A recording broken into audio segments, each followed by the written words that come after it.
All right, it is 6:02. Why don't we just go ahead and get started, Caridad? Here we Wonderful. go. Good evening, everybody. Welcome to Author Time. This is Belmar Public Library's Meet the Author series, where we get to talk to different authors and creative individuals talking about their projects and books and stories for us. My name is Luis Pulido with the Belmar Public Library, and today we are talking to Caridad Pineiro. Caridad is a transplanted Long Island girl who has fallen in love with the Jersey Shore. When Caridad isn't taking long strolls along the boardwalk, she's into New York Times. She's also a New York Times and USA Today bestselling author with over 50 books and 1 million romance novels sold worldwide. She is passionate about writing and helping others explore and develop their skills as writers. She is also a founding member of the Liberty States Fiction Writers Group and has presented workshops at the RT Book Club Convention, Romance Writers of America National Conference, as well as various writing organizations throughout the country. And you can connect with Caridad directly at her website at www.caridad.com. Welcome, Caridad. Welcome to Belmar. Thank you so much, Louis. I really appreciate you taking the time to chat with me today. Oh, wonderful, wonderful. I should note, full disclosure, Caridad is also a newly minted member of the Board of Trustees here at the Belmar Public Library. So she is also one of our own right here in Belmar, and we're proud to have her as such. What I want to do before we get started is just outline a few quick things. As you're watching, Caridad's going to speak a little bit about herself and what her projects are. And afterwards, when she's done, we'll be opening up to a question and answer period. If you look at the bottom of your screen, you see the raise your hand function in there. If you have a question, please raise your hand and we'll be glad to answer them for you. If you want, what we'll do is to respond to you, we will actually bring you live online and allow you to ask your question directly to Caridad, and we'll bring you on video as well. So if you don't want to be seen or you don't want to be heard, you can also just put your question in the Q&A section and we'll answer your question there. Please note that this Author Time event will be recorded for future playback and viewing. By participating, you agree to have your likeness and audio recorded in camera for future Belmar Public Library and Belmar Borough use. So with that out of the way, I want to welcome Caridad once again to our show, and let's learn about Caridad. Caridad, it's all yours. Go for it. Tell us about it. Well, thank you everybody for being here. It's very exciting to be talking to one of the library people and to be part of the library now, because I really think public libraries are such an important part of our world, and they give us so many opportunities for reading and so many other things. So thanks again. I think one of my favorite memories is of going to the library on hot summer months or waiting for the bookmobile. I don't know if we still have a bookmobile, Louis. I don't think we do.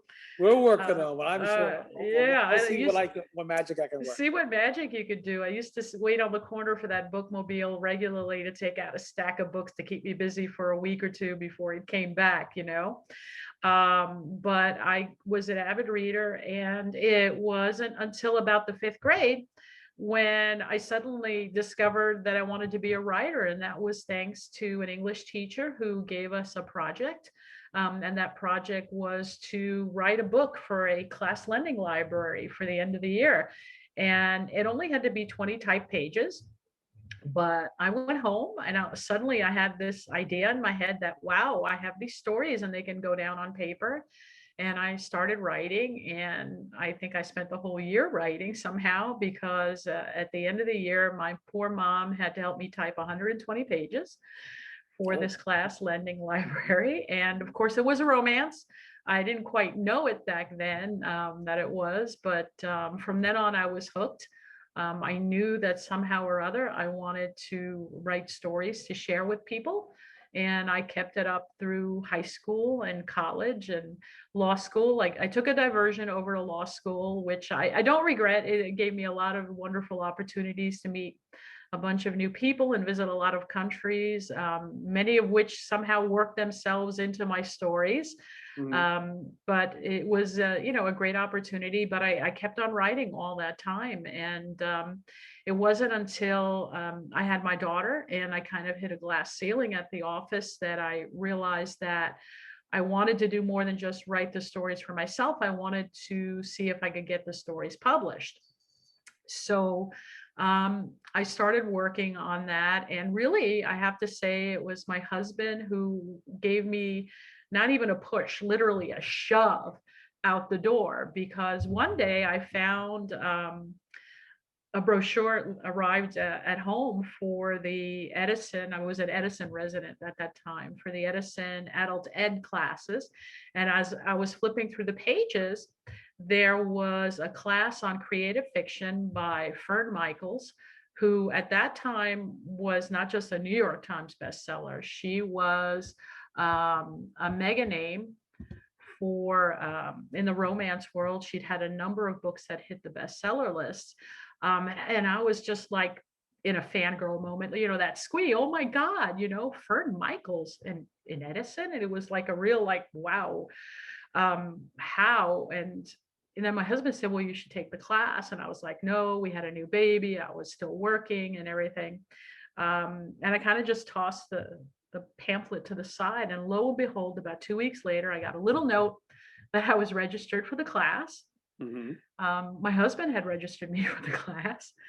And he basically said, I don't care where you go, but, on the Tuesdays or whatever day the class was being held, but I don't want to see you here. Um, and I went. Um, and obviously, it was a pivotal moment in my life because it was the first real step that I was taking towards not only writing a story, but writing a story that I intended to try to get published. Mm. And the amazing thing was that here was this New York Times bestseller who, as it turned out, was my backyard neighbor, um, was sitting there and listening to our stories and taking the pages home and marking them up. And we had about 2 or 3 classes left. And she said to me, how much of this do you have written? And I said, well, about half. And she said, could you print it out and give it to me because I want to give it to my editor? Mm. And I was like floored. And I did. And the next thing I knew, I was in a discussion with her editor, and the editor was recommending a number of agents that she was going to reach out to talk to me about, this novel that was in the works, which, by the way, is still in a drawer somewhere. I've never done anything with that novel. Oh. Um, but that from that point on, it was really just like, wow, somebody thinks that I have what it takes to someday publish a book. And it was a real boost because then I really kind of doubled down on my efforts. I would write very early mornings when I wasn't, obviously doing things with my family. I would write on the weekends.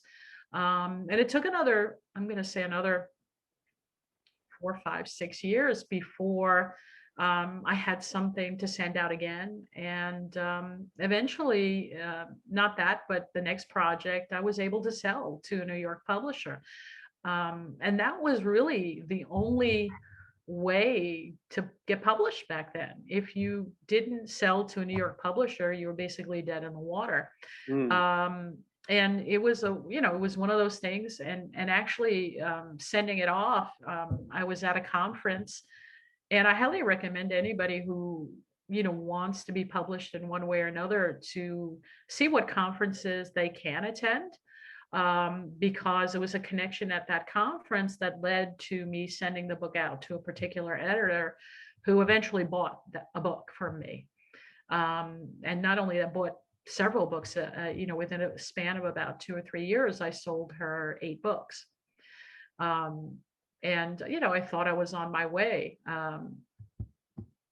And it was really, really interesting that when I actually hit that part of my career, that I discovered that the writing was actually the tip of the iceberg, Mhm. because there was the writing and then there was everything that followed, which was as complicated sometimes because there were edits and Mhm. revisions and copy edits and Right. obviously things like the promotion and the like. But really, in all honesty, it's been such an amazing experience. I've been able to tell so many different stories. And maybe sometimes in those stories, wake people up to differences in culture, new ideas they had never thought of. For example, I had done a series called the Sin Hunter series. And I'm a science geek. I was actually a science major. I was not an English major. Mhm. And that story had something about genetic engineering. And I don't know if you guys have been in the fish stores lately, the glowfish. Yeah. That's actually a genetic marker. So I did a whole series about genetic engineering and this marker that made people glow. And people were like, "Is that for real?" And I'm like, "Yeah, that really is for real." So I want to include all kinds of things that get people Mhm. thinking about the stories and wondering about different ideas that maybe they haven't come across. Um, and I do that because I also have a tendency, I've written in a number of different genres, which is something I wouldn't necessarily recommend to somebody who right now is just getting started in a career. Because, for example, my first 8 books are what we call contemporary romances, which is your basic, boy meets girl kind of story with conflict. But then what happened was I had kind of decided that I want to challenge myself by writing something different and something darker. And so for the next 10 years, almost, if not more, I was writing stories that had suspense. Some of them were paranormals, they had vampires and shapeshifters and other things, whereas other ones were straight kind of romantic suspense stories. And then after doing that for so long, I really felt like, oh, I need a change. And as a writer, you want to challenge yourself, and sometimes you just need a breather. And I actually went back to writing contemporary romances, and the first ones that I did after that long decade span of doing these darker, suspenseful books was the At the Shore series, which I brought to you at the library. And those were fun because they were actually set on the Jersey Shore, and they were set in a fictional town called Seakiss that was a combination of um, Ocean Grove, Bradley Beach, and Belmar. So I Okay. mixed I Mhm. mixed certain aspects of all 3 towns to create this fictional town called Seakiss, where I set these series of just kind of fun Mhm. books, fun romances that were set along the Jersey Shore. If I may, I just Um, wanted to point out that we have those books right here, and this is One Summer Night and What Happens in Summer. So they are available for you to check out here at the library if you want. They are very excited. One Summer Night was actually a publisher's weekly top 10 romance and featured Oh, in the wow. New York Times, which is not something that usually happens to us poor romance writers. But it was and I was very excited about that. But so I went back to doing the contemporary romances, but now again, I wanted to again go back to challenging myself as a writer. So I'm writing for Harlequin Intrigue again. Mhm. I had written at least 20 or more novels for Harlequin, and that's Cold Case Reopen, Okay. which was, a March release, a very fun story to write. And gave me opportunity to explore. That's the other fun thing about being a writer, but also being a reader, is that a book transports you to a different place, right? Mhm. Somewhere maybe you've never been. And so this one was set in Colorado, and I had been there only briefly for a conference, so I got to explore all the areas around Denver and the like in order to craft the location for that particular novel, and also to kind of include in there some interesting new things where people are using this stuff called LIDAR, which is the same thing that you use actually on cars Okay. to self-drive.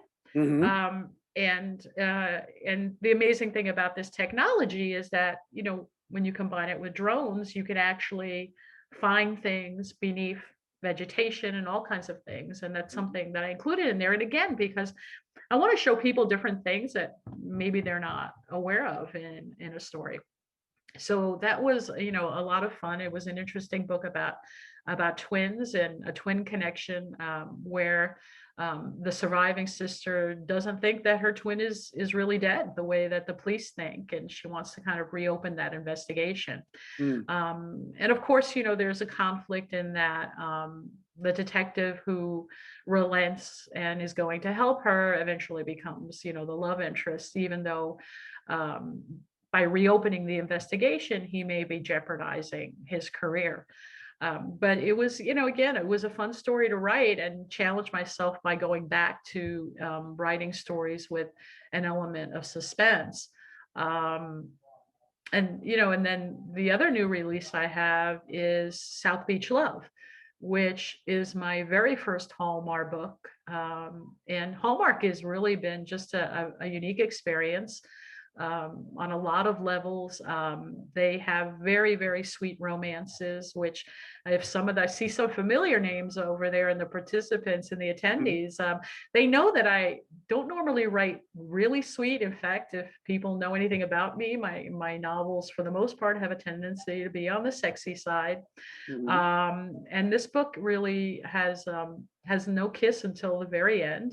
But over and above that, the most fun thing about writing that book is the combination of having two chefs and the recipes and the competition that they're in, as well as sharing, um, the Cuban culture of Miami, Mhm. because I did not grow up in an ethnic enclave like that, so I kind of had lost some of that connection to my culture. And when my daughter was born, we made a concerted effort to go there and also go to Union City, New Jersey, which had a very large Cuban contingent at one point.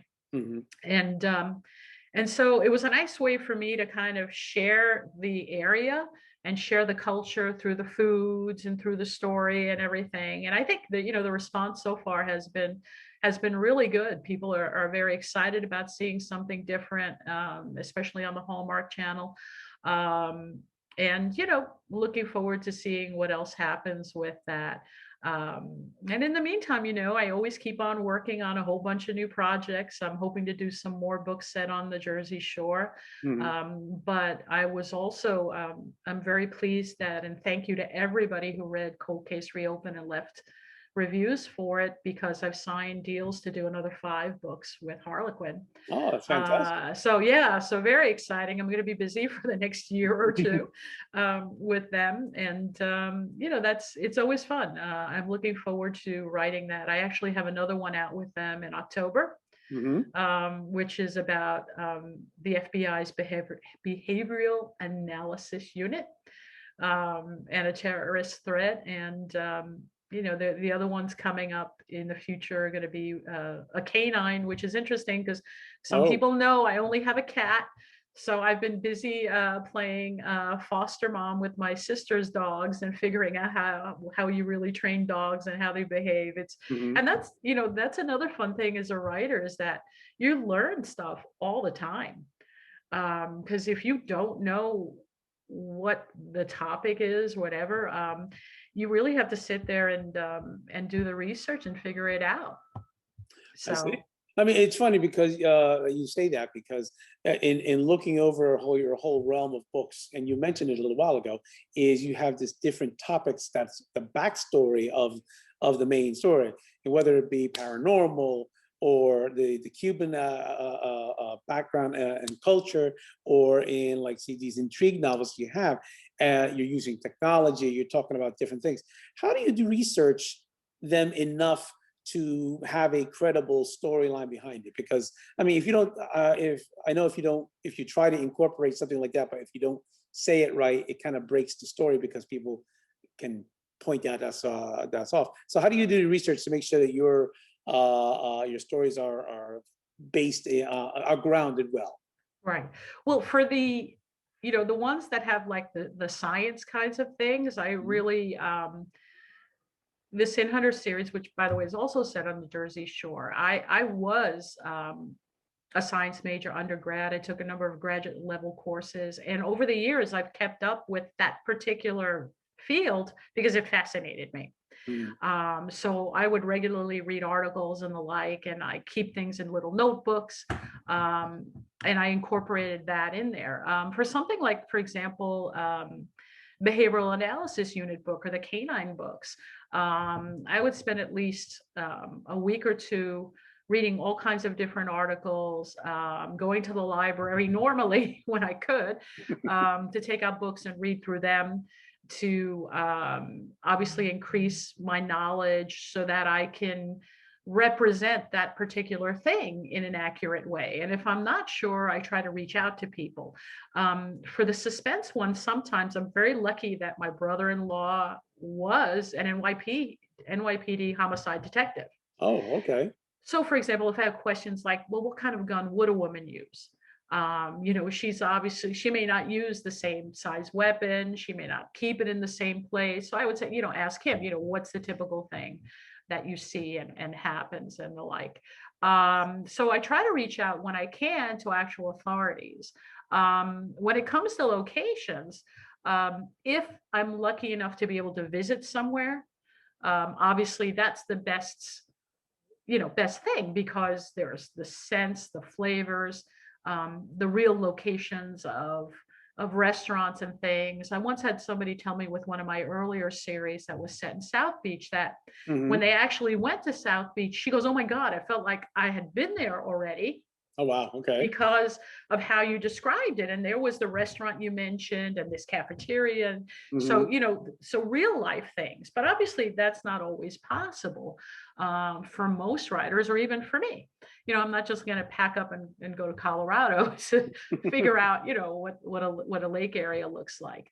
Right. So one of the things that I recommend to authors is to use technology. Just like, we've been talking about using more technology at the library. Hmm. So for example, Google Street View and Google Satellite View gives you an amazing amount of information about what a location looks like. And you could literally walk down the street. So Yeah. for example, when I was writing South Beach Love, it'd been a number of years since I'd been there to South Beach or to Little Havana. And I'm like, well, how much has it changed? So I actually went to a restaurant I knew was going to be there, which was Versailles. And I said, okay, I'm going to put in that address. And now I'm going to walk down the street from Versailles. And you literally can, with Google Street View, walk down the street Yes. and squirrel around and see where everything is. So I always tell people, for that kind of thing, if they can't go somewhere to do the research that way, take the time to look at it and the like. But again, it's really just a lot of research, the way you would if you were writing a term paper or anything else. And reaching out to authorities if you can't find the answers that you need, either in books in the library or online. Okay. Well, we have a question from Kathleen. She writes, "Hi, Caridad. When you teach classes to other writers, what do you feel are the most important basics a writer needs to master?" She loves Cold Case Reopened. Kathleen. Well, thank you, Kathleen, for letting Cold Case Reopen. It was a fun story to write. That's a tough one because as I mentioned, I was a science major. When I started writing, I didn't have a clue about things like conflict and the like. Um, but I had a basic idea of how a story should work because I was an avid reader. So I think the first thing I would tell somebody who wants to start to write and wants to write something, let's say they want to write a cozy mystery or a romance or suspense or anything, is read a number of books in that genre to get an idea of how the story is structured. What does a paragraph look like? How are the chapters structured? Just the real gross basics of what a novel or what a short story or a novella look like. Because I found with other people is that sometimes, like when I'm reviewing very how would I say it? Very first-time writers, the way I was a first-time writer, there's a lot of issues with just that basic, how do I construct a sentence? How do I construct a paragraph? And so the first way to get past that is read and see how it's done. The other thing after that is to, like we were talking about research, is read some books that will help you understand how do you plot a book. How do you create a story arc? Very basic things. And I was lucky enough to work with somebody who recommended some very good books to me. One of them, which I always recommend to people, is The Writer's Journey, because it's just an excellent book on using the hero's journey from Joseph Campbell in order to plot a storyline.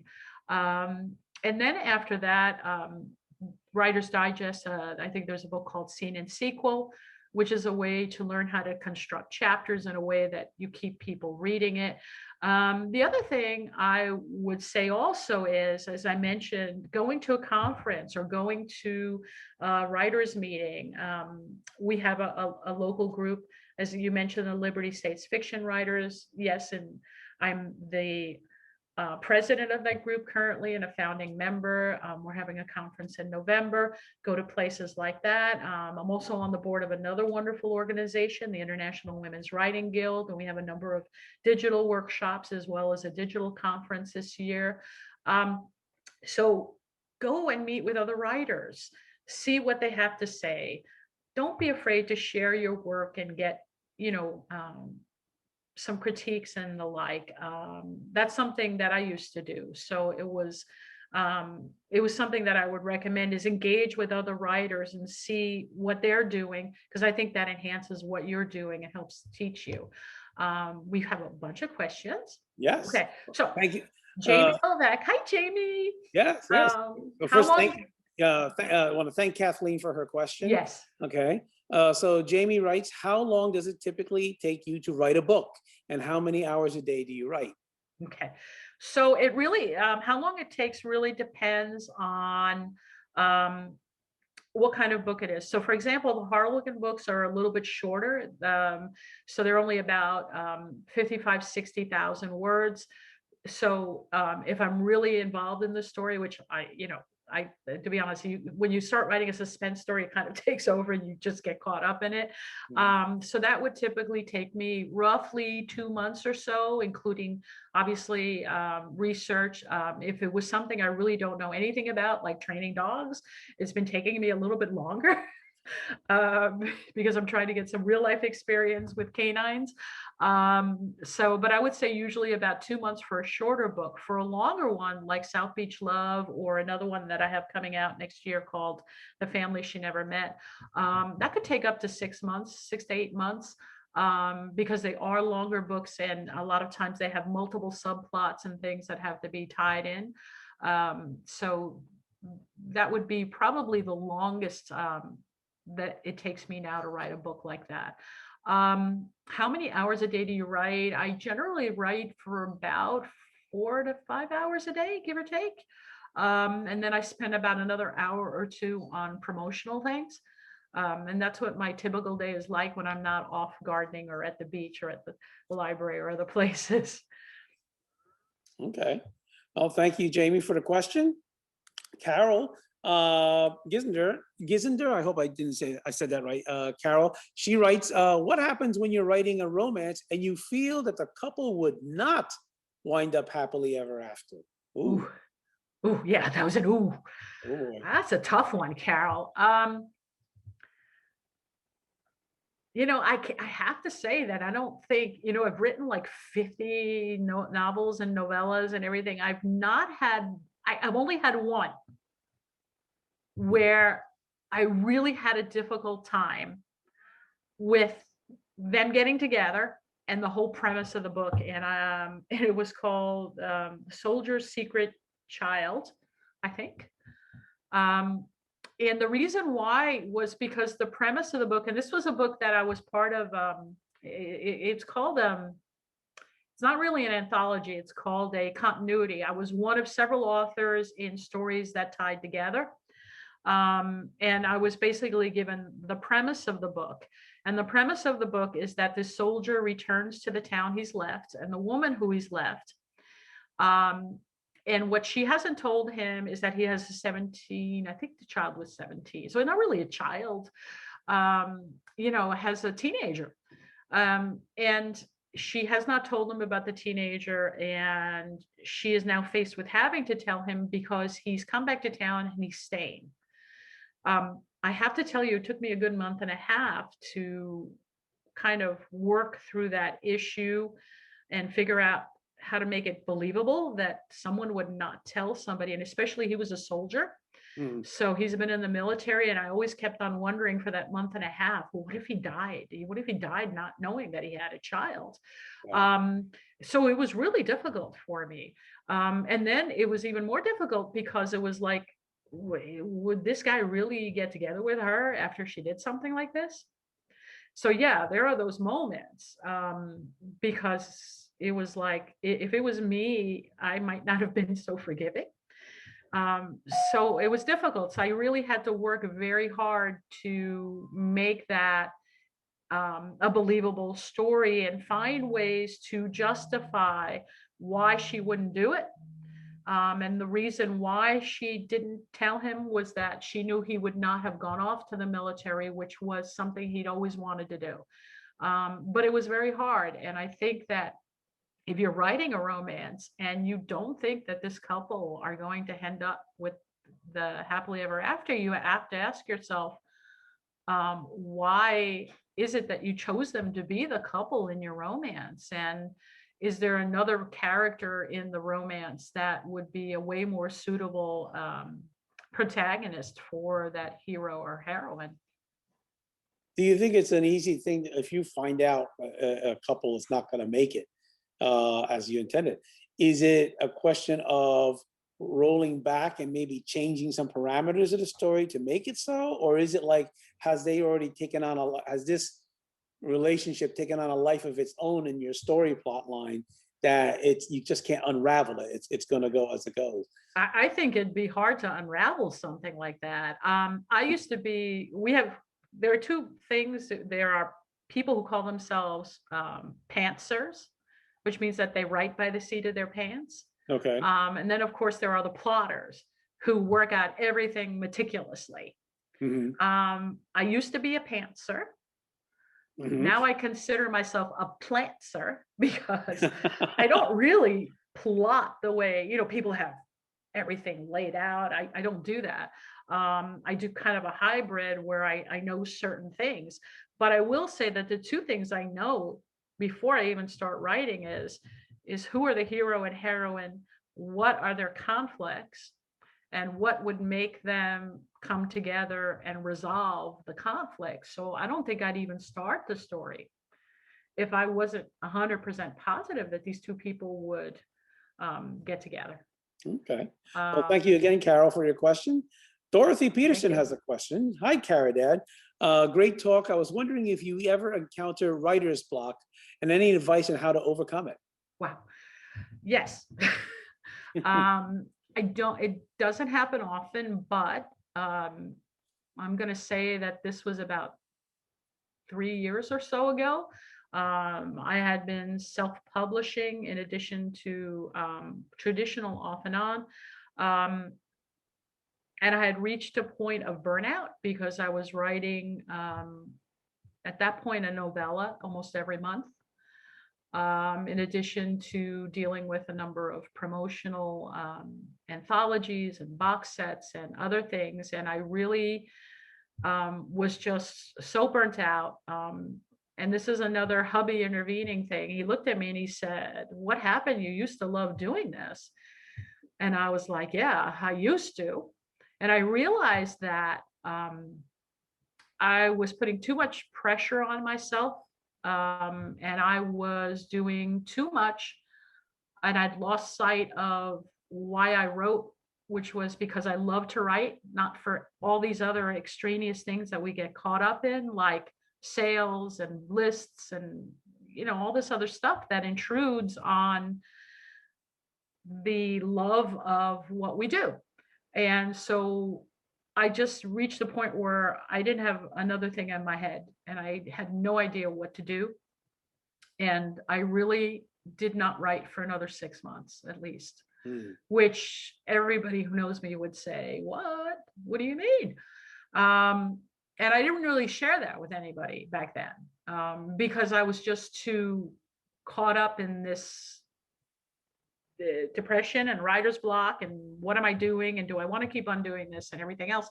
And I think in today's day and age, I think many writers go through that. So first thing I want to say is you're not alone if you have reached that point, and say, why do I keep on doing this? We all do it, no matter how successful we might have been or not. At some point, this is an industry that knocks you down. You just kind of have to pick yourself up. I think it was Mary Pickford who said, failure is not the falling down, it's the not getting up. Mm. And I think after 6 months, I got up and I said, what am I going to write about? And it was at that point that I actually decided to write the At the Shore series because I wanted something lighthearted and full of happiness and full of joy and full of the sunshine of the Jersey Shore. But the way I overcame it was by taking a very long break. Sometimes I'm having a very short writer's block. I will watch a movie in a different genre or read a book in a totally different genre. Something that breaks me out of the routine that I was in and the rut that led to that writer's block. Music. Sometimes I've gotten great ideas just by listening to a song. I'm like, wow, okay, that'll work. And it leads me thinking about things. So listen to music, do something that you haven't done in a while. Go to a movie, anything that engages your brain to think in a slightly different way. Hopefully will help you get over that roadblock that you have. And thank you for that question. Yeah, thank you, Dorothy. Jamie Novak's back. He says, love your books. Thank you for answering. Thank you, Jamie. And Karen brought up a question. Does your writing process change at all depending on what genre you're writing? It does. It definitely does. For the suspense books, especially when you're talking about like, this book coming out in October involved a terrorist, involved bombs. I know I'm on a list somewhere because I must have spent 2 weeks researching how do you detonate the bomb, the C4 go off by itself. What does a suitcase bomb look like? Who was the pizza bomber? Which I knew that. I watch a lot of Discovery Plus and shows like that. But for those kinds of books, I really have to do a lot more research, because I'm writing a book for an audience that is going to demand a certain level of my understanding of how things like bombs work, or how the agencies talk to each other after a bombing incident. So it does change how I write a suspense because I have to do a lot more research on technical things than I would, for example, if I'm writing a contemporary. When I'm writing a contemporary novel, for the most part, the things I'm worried about obviously are the characters and the conflict and the location. And so those are things that don't require necessarily as much research as a suspense novel. But for the actual writing, I still always follow the same routine. I write for several hours in the morning, take a break, do marketing and promotion at night. And that's something that I've always done. I'm a machine like that, except for those 6 months that I just blabbed about. I always do that schedule no matter what. Okay, thanks for the question, Karen. Sharon has a question. When you are not reading or researching for a future book, what do you enjoy reading for pleasure? I have to confess, my guilty pleasures are contemporary romances. I love reading those, happy beach books. In fact, I think I get most of my reading done when I'm sitting under an umbrella on Belmar Beach. And I just love those. I love the shorter Harlequins. Also the Harlequin intrigues. I read a lot of them. In fact, I could finish one in one sitting at the beach. Oh, wow. I'm a Okay. fast reader. Yeah. So I'm Mhm. a fast reader, and the shorter books I just gobble up and, boom, boom, boom. I do them. So I love, just those, boy meets girl and there's a conflict and how does it get resolved? Because for me, I want it to be entertainment. Um, when I read, and I just find those are the things that give me, the most pleasure. And I do have to confess, my other guilty pleasure is JD Robb. I Okay. love the In Death series. I actually reread it in order about 2 or 3 years ago because I'd actually missed some or misread them in order. So I reread it from start to finish, and now I'm actually keeping current with it. I mean, the moment that one of those books comes out, I'm at the store to buy the novel. And those are my guilty pleasures. I love books by like Shannon Stacy, Ray Ann Thane, my fellow Hallmark authors, Nancy Mhm. Nagel, and Terry Wilson, who has a new book out right now. Mhm. It's just, and a lot of friends just have great, great books. Oh, that's fantastic. Thank you, Sharon, for the question. Thank you, Sharon. I got a question. So basically, so as you write these novels, okay, obviously you said before, keeping fresh is important because you want to keep something new, fresh and new for your readers. When you write your books, do you have any twists or plot devices that you like to use that would help make your story stand out from others? Wow, that's a good one. Well, when it comes to the contemporaries, um, I think, the thing that most people, when they read my books, they become engaged with the characters the most. Hmm. So I really try to build them up and make them feel like, they're your friend next door. You can go and have dinner with them or have a drink or whatever. In fact, sometimes in some of this series, I'm like, well, I don't want to stop because I become so involved with them that they become almost real to me. So in those stories, really, no, the biggest thing is just making these characters as believable as I can so Hmm. that readers will want to find out. For example, like at the Shore series, or even in South Beach Love, you have the secondary characters of the chef's partner and the heroine's brother, Hmm. who I want to write about. I want you to be as engaged with them and as engaged with the main characters as you can be, because I want you to then want to read the next book to find out what happened to the couple from the first book, but a lot of the secondary characters. That's one thing that I do consciously plan when I'm writing, whether it's contemporaries or a series that I create, a suspense series, is that I always make a point of putting in secondary characters who become as alive to you as the main ones, because I want you to want to see a book for them in the future and continue in this world that I create. For the suspense novels, I think the fun part is just trying to write stories that have different things. Like I said, I did one that had genetic engineering. I did another series where it was suspense, but it was paranormal in that the um, the hero and the other characters actually came from an ancient race that had all kinds of special powers.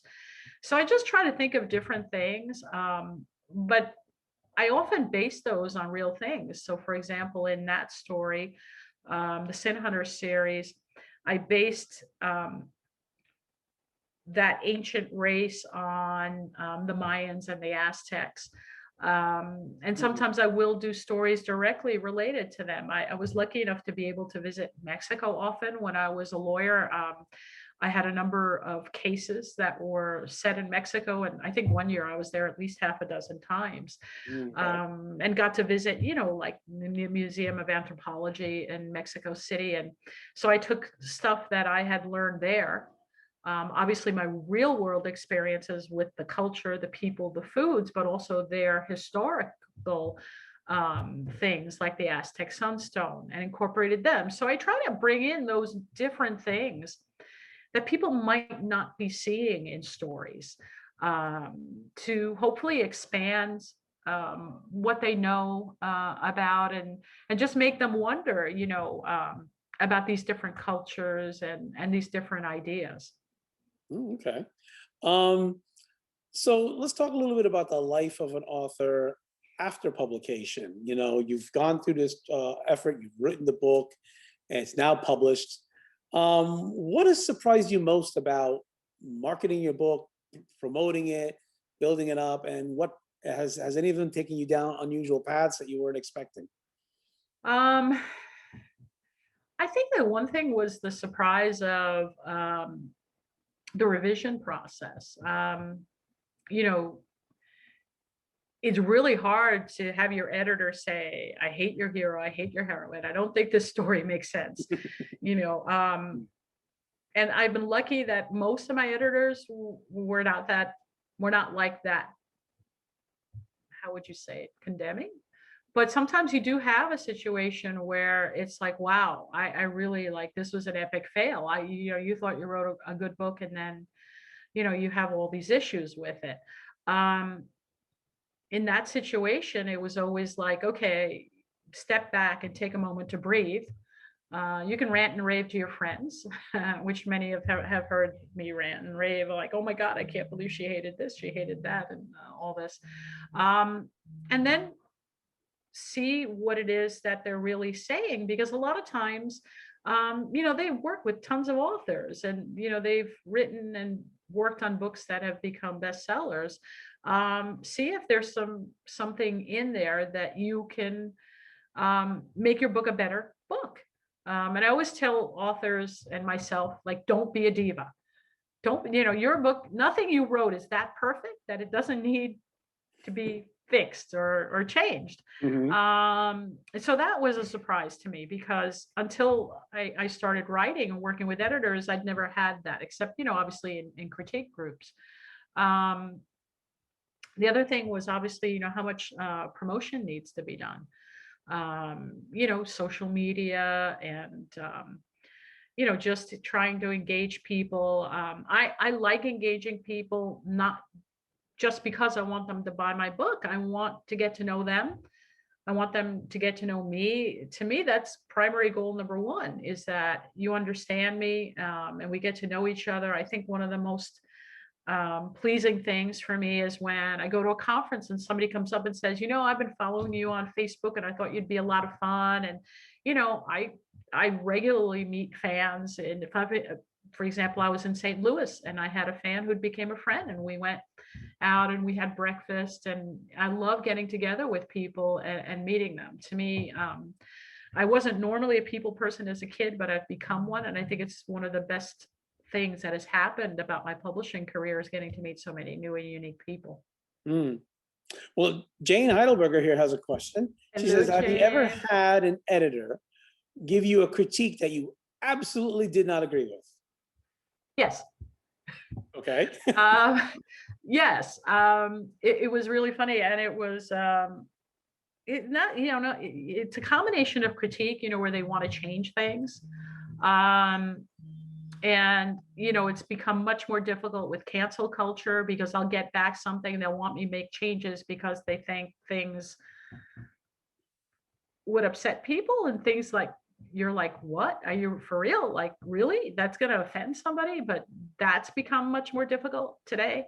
Mhm. They have these things called sensitivity readers. And you'd be surprised that the things have to change in a novel because somebody might get offended. But the one that really stuck out the most was a critique. And it's not only critique, it's also like they're telling you what they want you to do with your plot. We want you to do this. And it goes back to my very first vampire book for Harlequin, where the editor at the end of the book wanted me to have the hero make the heroine a vampire. And I had already pictured that this one book was going to be a series with many, many other books. And I felt that that was the wrong thing to do, because I actually wanted this to be kind of like an ongoing story arc over all these books that I had in my brain. And to not have that happen until much later on in the series. Mhm. Um, and so it was a back and forth. And at one point, I finally said to her, look, can I write the ending the way I want to write it? And if you don't think that the romance readers would be satisfied with this ending, then I'll do what you want. But I think that you'll be happy with the ending. And I think that the readers will be happy and will want to then follow these characters for other books. And she said, okay. And I wrote it, and they left it the way I wrote it. Mhm. And that book was a top pick. It was nominated for a number of awards, and that series went on for a good 14 or 15 books. Wow. Okay. And they actually let me write another full book with them, these characters in this, normally in Harlequin, you really normally would not have another story with the same characters. You Okay. usually would have unique characters in each story. And they actually not only let me do it, but that book helped launch a brand new line that they were doing. So, but the thing was, the way that I approached it wasn't confrontational. It was like, can we at least consider this? You know what I'm saying? I think that's also one thing I've learned as a lawyer, is that you could be confrontational and that doesn't achieve anything. We had an open back and forth, and well, at least you consider this and I'll consider you. There was a give and take there. Okay. And I think that helps as well when you're working with an editor, is to have a give and take. The other thing that helps is I do have an agent, and an agent is good for that moment where you say, I absolutely can't do this. Could you please talk to them? Because you want to maintain a good relationship with this editor.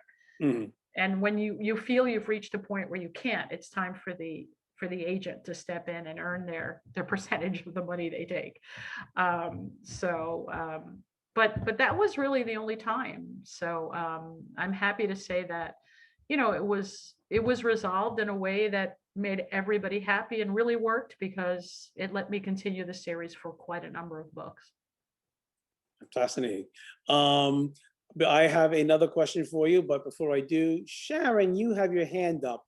Is it for the same question you asked earlier? If not, just lower your hand and raise it again if it's for a new question. If not, then leave it down. Okay, yes, Sharon has another question. Okay, cool. So what we're going to do is we're going to bring her on live so she can answer in person right there. So let's go ahead, Sharon. You'll be coming on.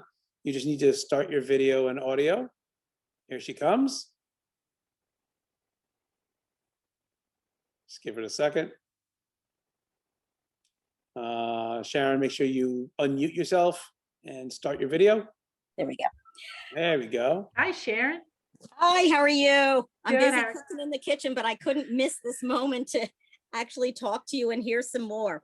Thank So you. So I wanted to know, and I didn't hear this at the very beginning, so I might have missed it, but when you said that you had an individual who kind of influenced you into writing, which I think you said was back in either high school, was it? Was it a high school project? It was fifth grade. Fifth grade. Fifth grade.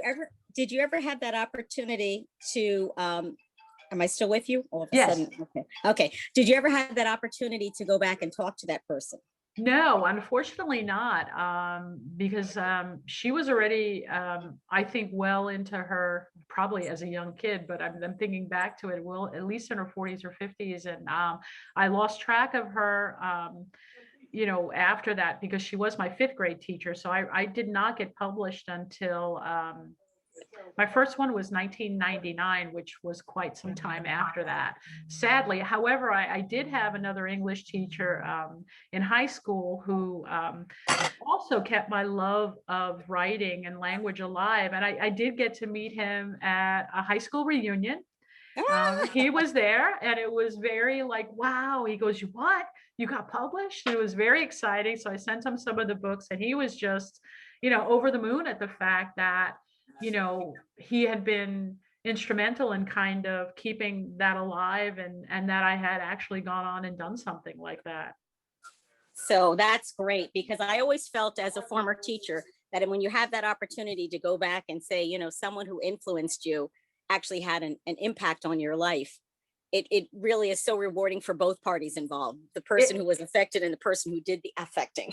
Yeah, no, it truly is. You know, you can't thank teachers enough for the influence that they have, and they do sometimes have, you know, life changing. I mean, this was life changing for me in the fifth grade, and also obviously that other teacher was in high school. And so we were obviously not that far apart in age, because I think when we went to the reunion, I realized he was maybe only like 7 or 8 years older than I was, right? He probably was straight out of school and teaching his first class. You know, teachers can really make a difference in people's lives in various ways, and they definitely did for me. So yes, and thank you for being a teacher. Thank you. All right, I'm lowering my hand now and you can take me off. All right, don't Thank you. be careful. Don't burn whatever you're cooking now. I'm not. Thank you. Thank you, Sharon. Okay. Okay, so well, I asked earlier about, you know, what was it like after publication and the promotions, things like that. And us talking and doing a little research in there, you mentioned something earlier about that you were involved with this television show called Jane the Virgin. Right. Tell us a little bit of how that came about That and has, what's yeah. going on. Yeah, that has to be one of the most unusual experiences that I've ever had. I had been a fan of the television show. It was critically acclaimed, and it was really a very fun show. It was a parody of the Spanish telenovelas that I used to catch my grandmother watching.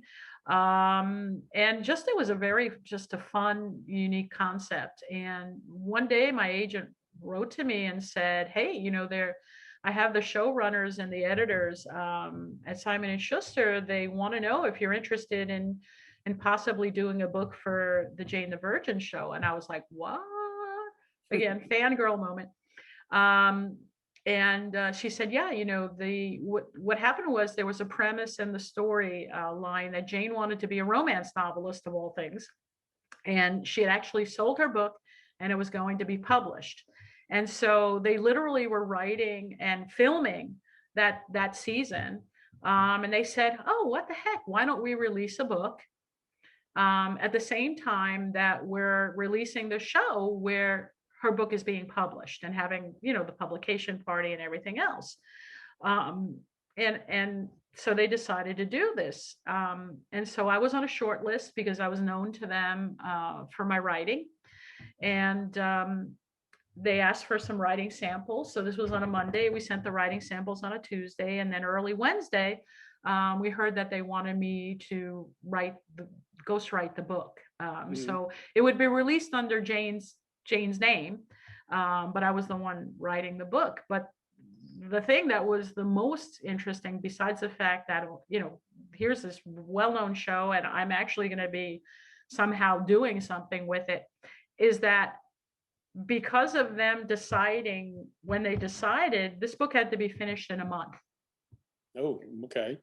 Which was quite, you know, it was a full-length book. And I think, as I mentioned to Jamie before, normally a longer book takes me 6 to 8 months. Even the Harlequins take 2 months. So it was very hurry up and rush. And the other thing was it had to follow the storyline of the show. And it had to be approved by the showrunners. So basically what we were doing was I would be writing like 5 or 6 chapters. We agreed on a plot. I wrote the chapters would go to the showrunners. I'd be starting the next bunch of chapters and hear back from them whether they needed changes. And this went beyond my normal routine. I had to take days off from work, and I would sit there from about 6 or 7 in the morning to about 5 or 6 at night writing. Because that was the only way I was going to be able to write the book in the time frame that they wanted. So we did finish the book and finished it in time for it to be released in connection with the show, which was a lot of fun. And they also said my name on the show. They were having a publication party, and Jane was all excited that I was coming. Caridad Pineiro was coming to the show, you know, the party for the release of the book. So it's one of the most fun experiences I've had, but also one of the most grueling, because it really was just so much more writing than I had ever done in a 1 month period before. Wow, it must have been real exciting to be able. Did you get to do a cameo on the show, or? No, we were hoping we could do that, but they're just, again, they were already filming these These episodes already, these yeah. episodes. But it was very exciting because they sent me the clip, and I still have it on my computer. They sent me the clip of her, saying my name, even before the show aired, which was like, oh my God, that's amazing. And then what happened is after it aired, I started getting all kinds of messages from people. How come she said your name? How come she said your name? Mhm. Because they didn't realize that I had been the one who had ghost wrote it at first. But when they started doing the press releases and everything, they did out me, I guess, Okay. and reveal that I was the one who had written the book. And I even did a little blurb on the back that says, "It's so good, I wish I had written it," or something like that. So it was all in, it was all in fun to do that. Wonderful, wonderful. Well, Karen Bostrom Walling here has a question. She says, "Hi, Caridad. Great interview. I'm not really asking a question, but just sharing that I ordered your mystery cold case reopened from Amazon. It's only $1.99 on Kindle. I remember you sharing the opening about this twin story at a Liberty States Writers Zoom workshop, and it sounds intriguing. I'll be reading it on the beach soon." Karen Bostrom. So.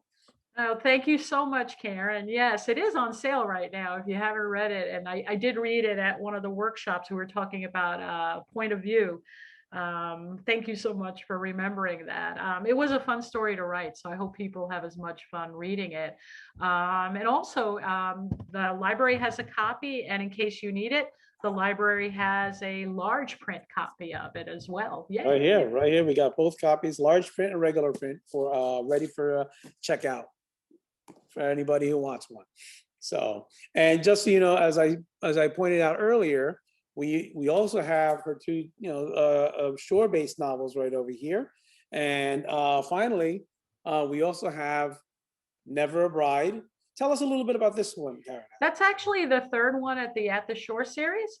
Okay. I try to write, when I write series like that, I try to do them in sets of 3. Okay. So it's a story about actually 4 friends. So hints, yes, I'm going to try to write the 4th friend story. But these are the first 3 books in the series. So it's a fun story about a wedding planner who doesn't believe in happily ever after. And her Prince Charming has really been there right under her nose this whole time, and she just refuses to see that he's the perfect man for her. And the reason she doesn't believe in happily ever after is that, she's had a dysfunctional family life, but also as a wedding planner, she's seen a lot of weddings that the wedding's great, but the marriage isn't. Oh boy. So it's a fun story, but I do believe in the happily ever after, and and things like, in South Beach Love, it's definitely, that's another one that, God willing, will be a trilogy with the different characters from the story. Wonderful, wonderful. Well, we are approaching, we are now 7:05, so we're running just about an hour. Does anybody have any more questions for Caridad? Just raise your hand or pop them in the Q&A, So right now you mentioned you have another project in the works right now, right? A couple of other books. I have in October, Trapping a Terrorist, which is another Harlequin intrigue that I mentioned. And then, the next closest one after that is in February of 2022. And it's a book that's very, very special to my heart. It's called The Family She Never Met. It is a longer book. It's not necessarily a romance. It is really more a women's fiction, because it's the journey about 3 women coming together, a mother, a grandmother, and a granddaughter who really knows nothing about her grandmother or her mother's family or their culture.